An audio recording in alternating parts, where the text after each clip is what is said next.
보세요, 제목. 문재인 대 이명박. 이명박 대 문재인. 지난주에 화두였죠. 최고 화두였죠, 뭐. 네. 근데 제가 이걸 이렇게 아주 깊이 들어가서 취재를 한 건 아니고 그냥 겉핥기로 쭉 그냥 본 감상으로는 네. 문재인 대통령이 진심으로 화가 난 것 같아요. 빡친 것 같아요. 그러니까 어떻게 말해야 되나. 아무튼 이명박 대통령의 성명서부터 한번 시작을 해볼까요? 네. 갑자기 본인이 그냥 기자회견을 자처한 거죠, 이거는. 네, 갑자기 푸시가 딱 왔어요. 네. 3시에 발표한다고. 네. 1시간 또 1시간 연기 이것 좀 푸시가 오고. 그 앞에 이제 있었죠. 그 청와대 총무비서관했던 김백준 아저씨가 그 국정원에서 지금 MB를 향한 수사 라인이 여러 개가 돌아가고 있는데 그 중에 가장 컸던 게 다스. 계속 수사가 집중된 건 아니지만 의혹이 계속 제기돼 왔던 지난 10년간. 그 다스가 있고 그다음에 또 하나가 여기도 블랙리스트가 있었다. 똑같이. 지금 박근혜 전 대통령 처음 들어갔던 게 블랙리스트였어요. 네, 가장 네. 수사가 잘 됐던 게. 근데 제가 생각하기에 이분들은 그 전 정권에서는 그게 왜 잘못인지를 잘 이해 못 하는 것 같아요. 그 블랙리스트를 만드는 것 자체가. 심적으로 이게 법적으로 문제가 된다는 것도 잘 이해가 안 되고. 아니, 그러면 좋은 사람이랑 싫은 사람을 나누는 게 왜 그거 안 해? 너네도 했잖아. 이런 생각을 약간 가지고 있는데 MB 정권도 비슷했던 것 같거든요. 노골적으로 아직 지원을 했고 박해를 했는지까지는 모르겠으나 아무튼 MB 정권 블랙리스트 수사가 또 한 자락이 있고. 그리고 생각보다 빨리 그 MB의 목끝까지 겨눈 건 국정원 특수활동비였어요. 지금 박근혜 전 대통령 들어갔다가 국정원 특수활동비로 추가 기소가 됐는데 그러니까 들어갈 때는 국정원 얘기가 없었어요. 근데 국정원의 특수활동비를 청와대에 정기적으로 상납했다. 그래서 전직 국정원장들이 지금 줄줄줄 들어가 있잖아요. 감옥에. 네. 그래서 인터뷰할 사람이 없어요. 전직 국정원장. 약간 앞으로 국정원 개혁 어떻게 해야 되냐? 전직 국정원장 좀 찾아봐라. 근데 살아계신 분 중에 거기 안 들어간 분들이 별로 없어서 제가 취재하기 어렵겠네요. 엄청 고생을 했던 기억이 나는데 그러니까 다 4명 중에 한 3명인가가 들어가 있어요. 지금. 그러니까 국정원에서 특수활동비를 청와대에 정기적으로 줬던 것도 이 지금 자유한국당 이런 사람들의 이야기를 들어보면 그 속내는 뭐냐면 아니 그게 뭐가 잘못됐다는 거야. 그거 다 하는 거야. 특수활동비가 그러라고 있는 거잖아. 그리고 너네도 정권 잡아보니까 알잖아. 청와대 특수활동비 쥐꼬리만 한데 대통령이 아주 쉽게 말하면 많은데. 줄 때도 많고 외국 나가잖아. 그러면은 아주 그냥 쿨하게 얘기해서 특파원들이랑 같이 만나면 특파원들 술값도 내고 용돈도 주잖아. 니네도 받았잖아. 약간 이렇게 생각하는 거예요. 그거 하지 말라는 게 영란법 아니에요? 아니 그렇죠.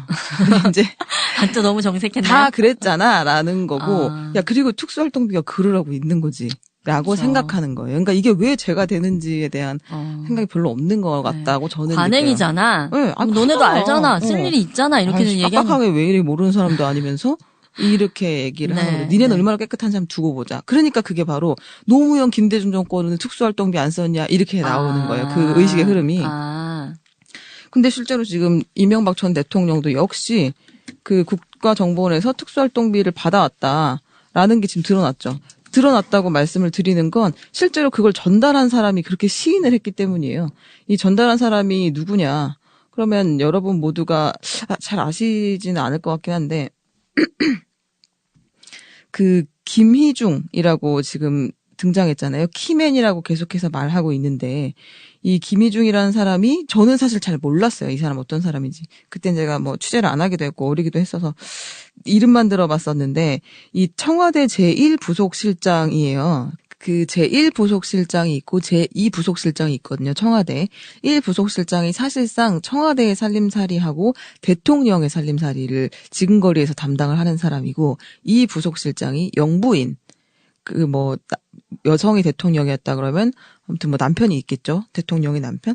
또 배우자의 그 살림살이를 담당하는 게 이 부속실장이에요. 그러니까 실질적으로 제일 그 가까이에서 쥐고 있으면서 대통령을 보필하는 쉽게 말하면 전담 비서거나 집사거나 이렇게 생각을 하시면 좀 편할 것 같은데 원래 캠프에 있을 때부터 그다음에 그 전부터 아주 가까이 있던 사람들을 주로 부속실장에 앉히죠. 왜냐하면 우리 가족을 잘 알아야 되고 대통령 자체 성향을 잘 알아야 되고 소비 관행 만나는 사람 이런 것들을 다 알면서도 밖에 발설하지 않고 살뜰하게 할 수 있는 사람이 필요하거든요. 근데 이제 그 MB 대통령의 제1부속실장이었던 김희중 부속실장은 어떤 사람이었냐면 그 당시 이제 지금은 완전 돌아선 정두원 전 의원 얘기를 들어보면 MB의 측근이었다가 돌아선 사람인데 정두원 얘기를 들어보면 그 김희중 부속실장이 MB에 돌아다니는 일정표였다. MB 대신해서 모든 전화를 받고 모든 일정을 만들었던 사람이다. 이렇게 얘기를 해요. 처음 인연을 맺었던 게 김희중 실장 MB 인연이 97년이라고 얘기하거든요. 이분이 기업하다가 다니다가 나와가지고 이명박 전 대통령 초선 의원이었을 때 네. 그 의원실에 6급 비서관으로 들어간 거예요. 네. 그러면 높은 사람도 아니에요. 네. 뭐 거기 4급, 5급, 6급, 9급 뭐 이렇게 있잖아요. 7급도 있고 있는데 그 6급 비서관이라고 하면 그냥 이제 실무를 담당하는 사람 중에 하나였죠. 근데 대통령이랑 계속 같이 다니면서 쭉 97년부터 지금 거의 한 20년을 네네. 넘게 같이 지내온 거잖아요. 근데 이제 2002년에 이명박 전 대통령이 서울시장 있을 때는 이분이 의전비서관을 했고 이명박 정부 청와대가 됐을 때 대통령이 됐을 때 부속실장을 4년, 5년간 거의 다 한 거예요. 네. 그래서 이분 김희중 실장이 MB의 영원한 비서관이다 이렇게 불려왔고 뭐 나쁘게 표현하면 문고리가 되겠지만 아무튼 굉장히 가까운 관계였는데 이분이 직접 얘기를 했다는 거예요. 본인이 그 술술술 지금 검찰 가서 불고 있는 거예요. 특수활동비 갖다가 받아다가 줬고 그리고 그 미국 순방할 때 김윤옥 여사한테도 달러로 바꿔갖고 내가 줬고 이렇게 말을 하고 있는 거예요. 그럼 이게 이 말하기 시작하면 진짜 걷잡을 수가 없거든요. 왜냐하면 준 사람이 명확하게 전달했다고 얘기했으니까. 근데 이 사람은 왜 가가지고 이렇게 줄줄줄 불까? 그러니까요. 완전 찌끈 오브 찌끈이었던 거 아니에요? 진짜 뭔가 의리가 없는 바닥인가 이런 생각을 하실 텐데. 섭섭하게 하셨나? 바로 그거죠. 서운하니까 그런 거죠, 뭐. 뭘 그렇게 섭섭하게 하셨어요? 그러니까 이 뭐라 그러지? 측근이 돌아설 때는 뭐 가서 검찰에서 얘기를 할 때는 둘 중에 하나예요. 너무너무 이 압박이 심해갖고 내가 불지 않으면 살 수 없다거나 아니면 죽어버려라. 둘 중에 하나인데. 앙심을 품을 정도로 섭섭했군요. 네, 근데 섭섭했던 것 같아요. 지금 이걸 제가 뭐 깊이 취재한 건 아니지만 정설은 이분이 그래도 괜찮은 분이었다고 하대요. 상당히 깨끗한, 뭐 크게 이렇게 뭐 떡고물 묻히고 다니거나 뭐 이렇게 하는 사람은 아니었던 것으로 평판이 나 있는데, 근데 2012년에 저축은행 사태가 한창 터졌을 때 솔로몬 저축은행에서 그때 임석 회장이랑 다 뭐 구속됐었잖아요. 근데 저축은행에서 1억 8천만 원을 받았었 혐의로 징역을 실제로 기소돼가지고 살았다는 거예요. 1년 3개월 징역을 선고받고 그리고 이제 1심 선고하고 들어갔는데 대통령이 사면해 줄 거라고 생각을 해서 항소 포기하고 그냥 들어가서 기다렸는데 아무런 사면도 안 됐고 만기 출소를 했고 그 와중에 이제 또 이제 부인이 너무 충격을 받았고 또 부인이 이제 사망했다고 죽었다고 하더라고. 이런 뭐 여러 가지 일련의 일들이 있었겠죠. 네네. 뭐 직접적인 원인이었는지 어쨌는지는 모르겠으나. 약간 인간적인 섭섭함을 느꼈군요. 예, 그랬는데 이제 그 떠도는 주장은 김 전 실장이 출소하기 전에 부인 자살을 했다는 얘기가 이제 돌고 있고 충격이 커서. 근데 이제 뭐 이거는 확실하게 뭐 그렇게 자살했다고 우리가 서로 얘기하고 다니진 않고 이런 얘기는 되게 쉬쉬하잖아요. 그러니까 그런지 어쩐지는 정확히 모르겠는데 그렇다는 이야기가 있고 근데 그 빈소에 이명박 전 대통령이 안 갔고 그리고 뭐 꽃도 보내지 않았다고 정두원 전 의원은 주장해요. 그러니까 그때 너무 인간적인 그 서운함과 배신감 내가 대체 어떤 존재였을까 그 사람에게 이런 생각을 했던 것 같고 정말 측근을 잘 챙기는 게 중요하군요. 그렇죠. 근데 그래서 돌아섰다고 사람들은 보고 있죠. 뜬금없는 질문해도 돼요? 네. 정두원 의원은 왜 이렇게 말을 하고 다녀요? 정두원 의원은 그분도 둘 되게 사이의 측근 강을 아니에요? 건넜어요, 이제. 완전 멀어졌어요? 네, 이분은 상당히 초반에 멀어져가지고 지금까지 박해 코스프레를 하고 다니거든요. 박해 받은 사람 코스프레를. 그 정권에선 잘 나가지 않았어요? 아니, 별로. 아니었어요? 되게 상당히 이른 시기에 돌아섰어요. 이상득, 이명박 전 대통령의 형 있잖아요. 네. 이상득 아저씨. 그 이상득 아저씨의 공격도 엄청 많이 했어요, 이 사람이 돌아서고 나서. 그렇군요. 자기 사찰당했다, MB한테 막 이런 얘기 또 하면서 엄청 혼자 이제 야인 생활을 하고 다녔었죠.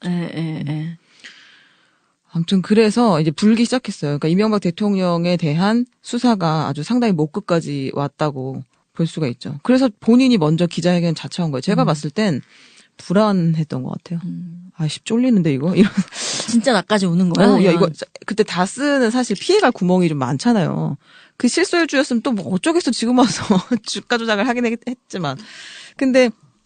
피해갈 구멍이 좀 있었고 본인이 다 이제 세팅을 거의 해놨다고 생각하니까 좀 뭐 여기까지 오겠니 이런 생각했었을 했을 텐데 이거는 진짜 빠른 속도로 자기한테까지 오니까 야 이거 잘못하면 나한테까지 오겠네. 그래서 이제 자처를 한 거죠. 근데 이 워딩들이 상당히 뭐랄까 별로 신선하지는 않았으나 그래도 자극할 만한 워딩들이 자극적인 워딩이 있었던 있었죠. 것 같아요. 제일 뭐 자극적이었던 건 적폐청산이라는 이름으로 진행되고 있는 검찰 수사에 대해 많은 국민이 보수 괴멸을 겨냥한 정치 공작이자 네. 노무현 전 대통령의 네. 죽음에 대한 정치 보복이라고 보고 네. 있다. 저는 그 워딩이 되게 어떠셨어요? 좀 깜짝 놀랐어요. 저는 보고 아이씨 제목 나왔다 이 생각을 했거든요. 저는 되게 노골적이고 직접적인 언급이잖아요. 그렇죠. 저는 만약에 제가 그 기자회견을 해야 되는 상황이었으면 저는 그렇게 직접적인 워딩은 안 했을 것 같거든요. 이 직접적인 저는 이게 참 사람이 그런 것 같아요. 옆에서 만약에 참모가 좀만 정신을 바짝 차리고 있었으면 그러지 말고, 그러니까 이 프레임을 만들고 싶었던 건 이해가 되거든요. 보수에 대한 그 정치 보복이다. 이 정도까지는 거기까지만 했어도 되는 거 아니에요? 지금까지 쭉 나온 얘기고 실은 그 보수를 결집시키기에 가장 좋은 프레임은 이게 지금 우리 지난 10년을 아주 씨를 말려버리려고 하는 거다. 다시 보수가 일어설 수 없도록 만들려고 하는 거다. 전 정권에 대한 복수다. 뭐 이 정도로 갔으면 틀 대 틀 프레임 대 프레임의 전쟁이 가능했을 것 같은데 노 전 대통령 얘기를 사실은 본인이 직접 하지 않아도 또 그걸 그렇죠. 기억하는 사람들이 있는데 그거는 그렇죠. 언급하면 그냥 봤을 때 본인한테 별로 이로울 게 없을 것 같은데 제 생각도 그래요. 왜 그걸 그렇게 직접적으로 언급을 하셔가지고 오히려 좀 자중하려고 하는 사람들이 다시 한번 좀 불이 일어났다고 볼 수 있죠. 근데 이제 좀 이해가 잘 안 갔어요. 그 다른 말은 사실 별로 들을 말이 없어요. 저의 재임 중에 일어난 모든 일의 최종 책임은 저에게 있다. 그렇죠. 저는 이렇게 안 해도 될 말을 하는 게 참 항상 정치인가 이런 생각을 하는데 그 지금 수사를 받고 있는 우리 정부 공직자들은 모두 국가를 위해 헌신한 사람들이다. 저는 여기에 진심이 있다고 생각해요. 진짜 자기들은 그렇게 해야 된다고 생각해서 한 거라고는 믿거든요. 더 이상 국가를 위해 헌신한 공직자들을 짜맞추기식 수사로 괴롭힐 게 아니라 나에게 물어라. 그 책임을 나한테 물어라라는 것이 저의 입장이다라고 얘기를 하고 갔습니다. 근데 다른 거는 참모가 써준 걸 수도 있고 노무현 전 대통령 죽음에 대한 정치 보복이라는 본인의 본심인 것 같아요. 저는 이게 본심이라고 생각하거든요. 이명박 대통령 이 새끼들이 이렇게 생각하는 것 같아요. 진짜 이거 내가 노무현 죽였다고 그렇게 얘기해갖고 정권까지 잡더니만 결국에 내 목을 치려고 하는구나. 저 복수심을 못 버렸구나라고 실제로 믿는 것 같다고 저는 느껴요. 네네네. 그러고 나니까 이제 어떤 반응이 왔는지. 근데 설령 그렇게 생각해도 그걸 참 입 밖으로 내어서 그것도 기자회견 자리에서 그거는 진짜 약간 왜 그랬을까? 쫄려서 그런 거라니까요. 사람 본심이 나오는 건 쫄려서 그래요. 그런가요? 네. 저도 쫄리면 그렇게 막말하게 되나요? 그렇게 돼요. 사람이 막 진짜 아무것도 안 보일 때가 있어요. 너무 무서워서. 제가 봤을 때는 이게 약간 쫄려서 지금 이렇게 얘기했다. 진심을 저도 모르게 말해버렸다. 못 참고.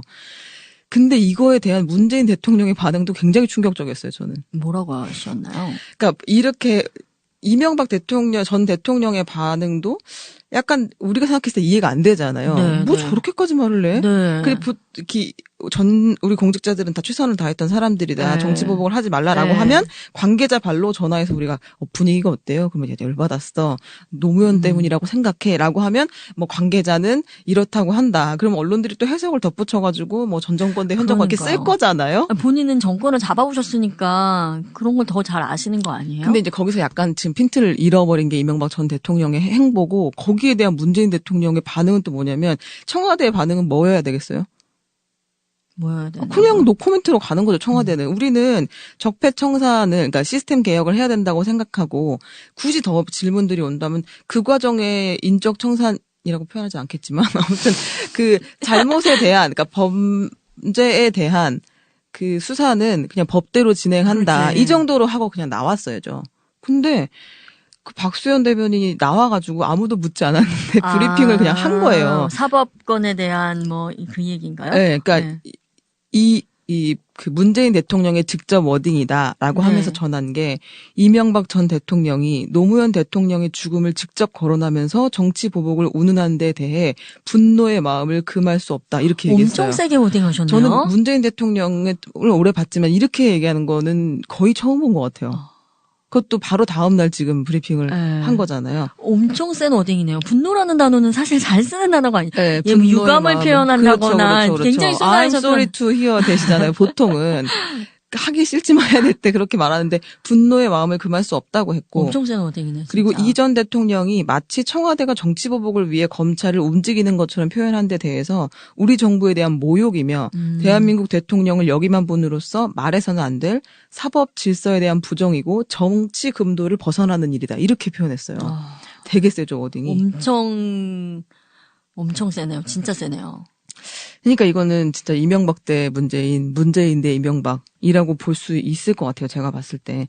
그 전날까지는 청와대가 노코멘트 했었거든요. 근데 이제 기자들이 물어봤죠. 어제는 안 그랬는데 오늘 왜 이러세요? 깜짝 놀라서 물어봤을 건데 대통령이 직접 말씀하신 거다라고 했고, 그리고 어제는 다만 어떤 입장을 밝힐지 정해지지 않았다는 것이고 오늘은 그 입장을 정확하게 얘기를 하는 거다.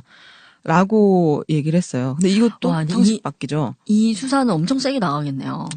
그 대통령이 이렇게까지 말했는데 안 하겠습니까? 해야죠. 그러니까 뭐 직접 뭐라고 하지 않아도 뭐 밑에서 일하는 그 사람들로서는 뭐 수사기관을 포함하여 저렇게까지 세게 워딩하는데 정말 끝까지 가야겠다는 생각을 할 것 같아요. 아, 그렇죠. 근데 이게 문재인 대통령은 그럼 왜 그랬을까?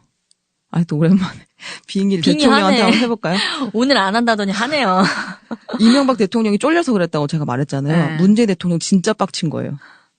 제가 봤을 때, 그러니까 이건 제 해석이에요. 근데 청와대 참모들은 지금 이성적이에요. 그러니까 하지 마세요라고 했을 거예요, 아마. 근데 우리가 그 밑에 있는 사람이 위에 있는, 쉽게 여기서 흔히 쓰는 표현으로 모시는 분에게 할 수 있는 말과 할 수 없는 말이 있는데 이 부분에 대해서는 자기들도 쉽게 말할 수 없는 거예요.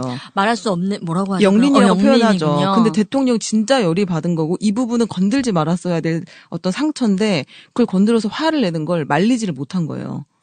그러니까 톤다운을 해서 브리핑을 할 수도 있었는데 그대로 그 워딩을 전하잖아요. 이건 대통령의 뜻이 아주 강하게 있었다는 거고 경고해라고 얘기를 한 거죠. 그리고 그걸 아무도 말릴 수 없는 이슈였다는 거예요. 문재인 대통령의 내면을 보면 본인도 이제 여러 차례 얘기를 했고, 그리고 그 구친노 세력들에게 있는 정서라는 게 어떤 거냐면, 진짜 이 MB가 계속 수사 압박을 했고, 중간중간 검찰이 치사스럽게 흘려서 노무현 전 대통령이 자살을 했다, 서거했다. 이거에 대한 그 아픔이 있어요. 널리 공감대가 있어요. 이제 문재인 대통령 당선됐을 때도 보면 그때 구친노, 지금 정치 일선에 있지 않는 분들이 진짜로 얼굴색이 달라지고 체증이 내려가고 맞아. 이제는 우울증에서 벗어날 수 있을 것 같다는 이야기를 여러 명이 했어요.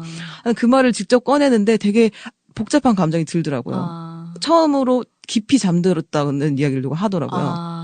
아주 가까이 있던 사람이. 그러니까 이 사람들한테는 계속해서 이 얹힌 게 내려가지 않는 어떤. 왜 안 그랬겠어요? 그냥 좀 멀리 떨어져 있는 일반적인 사람들도 사실 그렇죠. 그런 미안한 감정이 있었고 이번에 이제 문재인 대통령이 정권을 잡았을 때 약간 그 부채의식 같은 걸 좀 덜어낸 게 없었다고 할 수 없잖아요. 근데 정말 측근에 계신 분들이면 왜 안 그랬겠어요? 지난 한 10년간을 잠을 못 잤다고 얘기하더라고요. 그래서 이게 학습의 효과군요. 내재적 관점이 약간 학습이 된 것 같아요. 정선호 기자님 빠른 속도로 흡수하고 있어요. 제가 그런 거 잘 못하는 이게 빠른 속도인가요? 지금 최은경 기자님 방송을 몇 년 했는데. 근데 이제 박수현 대변인도 얘기하면서 문재인 대통령이 분노라고 말한 건 제가 대변인 하면서 처음 듣는 말이다. 이렇게 얘기를 했었어요. 그러니까 이제 문재인 대통령 입장에서는 우리가 이성적으로 생각하면 이것도 역시 프레임 대 프레임으로 갔어야 되는데 진짜 화가 나서 얘기를 한 거고 뭐라 그럴까 건드리지 말아야 될 걸 굉장히 불쾌했다. 그리고 문재인 정부의 지금 처음부터 기조는 뭐냐면 정치검찰 때문에 희생당했다는 생각이 강하기 때문에 우리는 검찰을 정치적으로 움직이지 않겠다라고 계속 말해왔고 그걸 시스템적으로 분리하려고 지금 하고 있는 와중에 건드니까 더 열받은 것도 있는 것 같아요. 나름은 조절을 하고 우리는 그게 싫어서 안 하려고 하는데 이 새끼가 이러면서 말이 세게 나간 거죠. 그러니까 왜 그걸 얘기했어요? 너무 쫄려서? 저는 그렇게 생각을 해요. 그렇구나. 네. 빨리 그 MB의 목 끝까지 겨눈 건 국정원 특수활동비였어요. 지금 박근혜 전 대통령 들어갔다가 국정원 특수활동비로 추가 기소가 됐는데 그러니까 들어갈 때는 국정원 얘기가 없었어요. 근데 국정원의 특수활동비를 청와대에 정기적으로 상납했다. 그래서 전직 국정원장들이 지금 줄줄줄 들어가 있잖아요. 감옥에. 네. 그래서 인터뷰할 사람이 없어요. 전직 국정원장.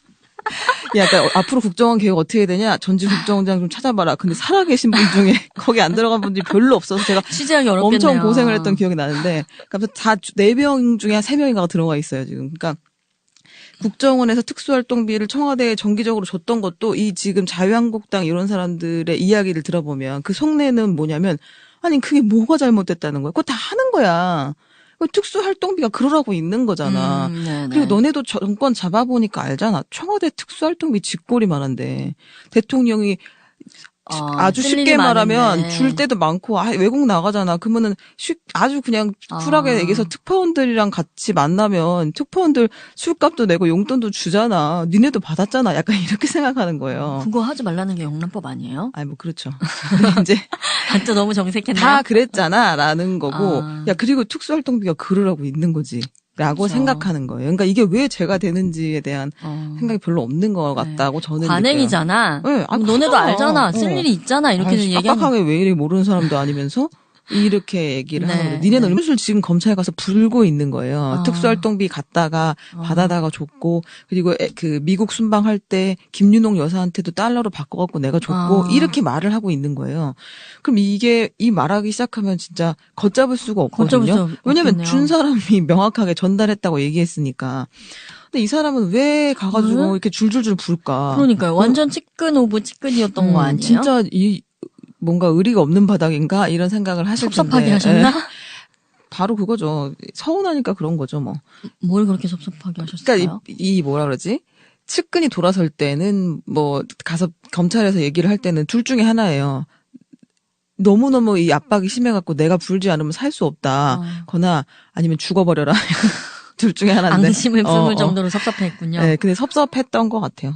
지금 이걸 제가 뭐 깊이 취재한 건 아니지만 정설은 이분이 그래도 괜찮은 분이었다고 하대요. 상당히 깨끗한, 뭐 크게 이렇게 뭐 떡고물 묻히고 다니거나 뭐 이렇게 하는 사람은 아니었던 것으로 평판이 나 있는데, 근데 2012년에 저축은행 사태가 한창 터졌을 때 솔로몬 저축은행에서 그때 임석 회장이랑 다 뭐 구속됐었잖아요. 근데 저축은행에서 1억 8천만 원을 받았었 혐의로 징역을 실제로 기소돼가지고 살았다는 거예요. 1년 3개월 징역을 선고받고, 그리고 이제 1심 선고하고 들어갔는데 대통령이 잘 알아야 되고 소비건행 만나는 사람 이런 것들을 다 알면서도 밖에 발설하지 않고 살뜰하게 할 수 있는 사람이 필요하거든요.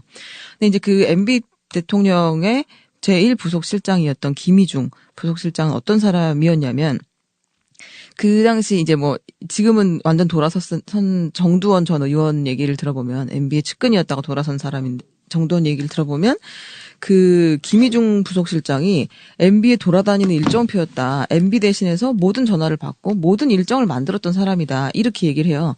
처음 인연을 맺었던 게 김희중 실장 MB 인연이 97년이라고 얘기하거든요. 이분이 기업하다가 다니다가 나와가지고 이명박 전 대통령 초선 의원이었을 때 그 의원실에 6급 비서관으로 들어간 거예요. 그러면 높은 사람도 아니에요. 뭐 거기 4급 5급, 6급, 9급 뭐 이렇게 있잖아요. 7급도 있고 있는데 그 6급 비서관이라고 하면 그냥 이제 실무를 담당하는 사람 중에 하나였죠. 근데 대통령이랑 계속 같이 다니면서 쭉 97년부터 지금 거의 한 20년을 넘게 같이 지내온 거잖아요. 근데 이제 2002년에 이명박 전 대통령이 서울시장 있을 때는 이분이 의전비서관을 했고, 이명박 정부 청와대가 됐을 때, 대통령이 됐을 때 부속실장을 4년, 5년간 거의 다 한 거예요. 그래서 이분 김희중 실장이 MB의 영원한 비서관이다 이렇게 불려왔고, 뭐 나쁘게 표현하면 문고리가 되겠지만 아무튼 굉장히 가까운 관계였는데, 이분이 직접 얘기를 했다는 거예요. 본인이 그 술술 보세요 제목. 문재인 대 이명박. 이명박 대 문재인. 지난주에 화두였죠. 최고 화두였죠, 뭐. 근데 제가 이걸 이렇게 아주 깊이 들어가서 취재를 한 건 아니고 그냥 겉핥기로 쭉 그냥 본 감상으로는 문재인 대통령이 진심으로 화가 난 것 같아요. 빡친 것 같아요. 그러니까 어떻게 말해야 되나. 아무튼 이명박 대통령의 성명서부터 한번 시작을 해볼까요? 갑자기 본인이 그냥 기자회견을 자처한 거죠, 이거는. 네, 갑자기 푸시가 딱 왔어요. 3시에 발표한다고. 1시간 또 1시간 연기 이것 좀 푸시가 오고. 그 앞에 이제 있었죠. 그 청와대 총무비서관했던 김백준 아저씨가 그 국정원에서 지금 MB를 향한 수사 라인이 여러 개가 돌아가고 있는데 그 중에 가장 컸던 게 다스. 계속 수사가 집중된 건 아니지만 의혹이 계속 제기돼 왔던 지난 10년간. 그 다스가 있고 그다음에 또 하나가 여기도 블랙리스트가 있었다. 똑같이. 지금 박근혜 전 대통령 처음 들어갔던 게 블랙리스트였어요. 가장 수사가 잘 됐던 게. 근데 제가 생각하기에 이분들은 그 전 정권에서는 그게 왜 잘못인지를 잘 이해 못 하는 것 같아요. 그 블랙리스트를 만드는 것 자체가. 심적으로 이게 법적으로 문제가 된다는 것도 잘 이해가 안 되고. 아니, 그러면 좋은 사람이랑 싫은 사람을 나누는 게 왜 그거 안 해? 너네도 했잖아. 이런 생각을 약간 가지고 있는데 MB 정권도 비슷했던 것 같거든요. 노골적으로 아직 지원을 했고 박해를 했는지까지는 모르겠으나 아무튼 MB 정권 블랙리스트 수사가 또 한 자락이 있고 그리고 생각보다 깨끗한 사람 두고 보자. 그러니까 그게 바로 노무현 김대중 정권은 특수활동비 안 썼냐 이렇게 나오는 거예요. 그 의식의 흐름이. 근데 실제로 지금 이명박 전 대통령도 역시 그 국가정보원에서 특수활동비를 받아왔다라는 게 지금 드러났죠. 드러났다고 말씀을 드리는 건 실제로 그걸 전달한 사람이 그렇게 시인을 했기 때문이에요. 이 전달한 사람이 누구냐. 그러면 여러분 모두가 잘 아시지는 않을 것 같긴 한데 그 김희중이라고 지금 등장했잖아요. 키맨이라고 계속해서 말하고 있는데 이 김희중이라는 사람이 저는 사실 잘 몰랐어요. 이 사람 어떤 사람인지. 그땐 제가 취재를 안 하기도 했고 어리기도 했어서 이름만 들어봤었는데 이 청와대 제1부속실장이에요. 그 제1부속실장이 있고 제2부속실장이 있거든요. 청와대.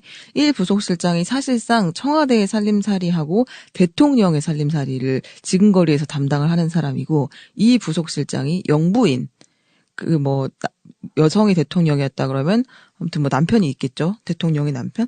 배우자의 그 살림살이를 담당하는 게 이 부속실장이에요. 그러니까 실질적으로 제일 가까이에서 쥐고 있으면서 대통령을 보필하는 쉽게 말하면 전담 비서거나 집사거나 이렇게 생각을 하시면 좀 편할 것 같은데 원래 캠프에 있을 때부터 그다음에 그 전부터 아주 가까이 있던 사람들을 주로 부속실장에 앉히죠. 왜냐하면 우리 가족을 잘 알아야 되고 대통령 자체 성향을